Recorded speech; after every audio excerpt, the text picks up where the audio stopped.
Welcome to smiley சமையல். இன்னைக்கு நம்ம என்ன பார்க்க போறோம்னா ஊத்தாப்பம் செய்கிறது எப்படின்னு பார்க்கலாம். அதுக்கு தேவையான பொருள் மாவு எடுத்து வச்சுருக்கேன். ஒரு சின்ன பெரிய வெங்காயத்தை நல்லா பொடிசாக கட் பண்ணி வச்சுருக்கேன்.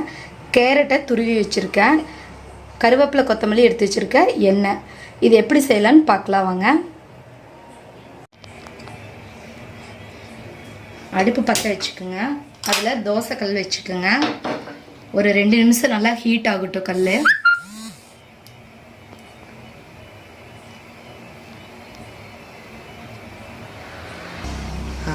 கல் நல்லா சூடாயிருச்சு.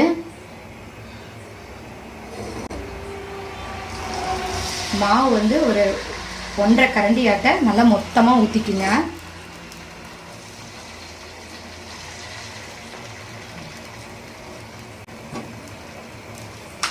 நம்ம கட் பண்ணி வச்சிருக்கிற பெரிய வெங்காயத்தை அதில் வந்து தூவி விடுங்க.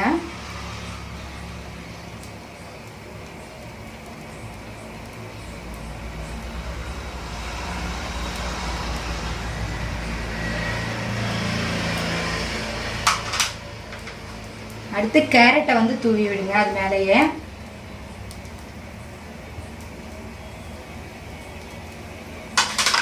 கட் பண்ணி வச்சிருக்கிற கருவேப்பிலை கொத்தமல்லியை அது மேலேயே தூவி விடுங்க. தேவையான அளவு எண்ணெய் ஊற்றிக்குங்க.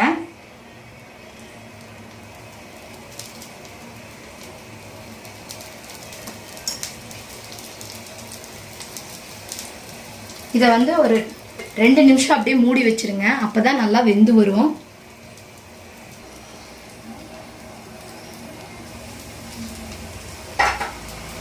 நல்லா வெந்திருக்கு மேல. இதை அப்படியே அதை திருப்பி போட்டுக்கலாம். அமுத்தவியெல்லாம் விடக்கூடாது. ஒரு 2 நிமிஷம் அப்படியே இருக்கட்டும். அந்த சைடு நல்லா வேகணும். இங்க பாருங்க நல்லா வெந்து வந்திருக்கு.